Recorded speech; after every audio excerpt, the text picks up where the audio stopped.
আমরা যদি প্রত্যেকটা জায়গায় নিয়ে আগাই, আমাদের যে স্বতন্ত্র প্রার্থী আছে বিভিন্ন জেলা উপজেলায়, আমরা অবশ্যই সেই স্বতন্ত্র প্রার্থীকে হিন্দুকে সংসদে দাঁড় করাতে পারবো। আপনারা হয়তো দেখেছেন দুদিন আগে আমাদের যুব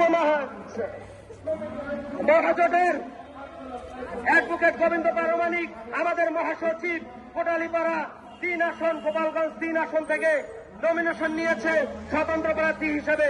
তো আমরা বলবো সারা বাংলাদেশের সনাতনীকে, যেখানে যত লোক আছে আমাদের কোটালীপাড়ায়, আমাদের গোপালগঞ্জে যত আত্মীয় স্বজন আছে, সবাইকে বলে দিবেন আমাদের গোবিন্দদাকে যেন স্বতন্ত্র প্রার্থীকে যেন তারা ভোট দেয় এবং আমাদের গোবিন্দদাকে যেন সংসদে বসায় এবং তিনি যেন অবশ্যই আমাদের কথা বলতে পারে সংসদে।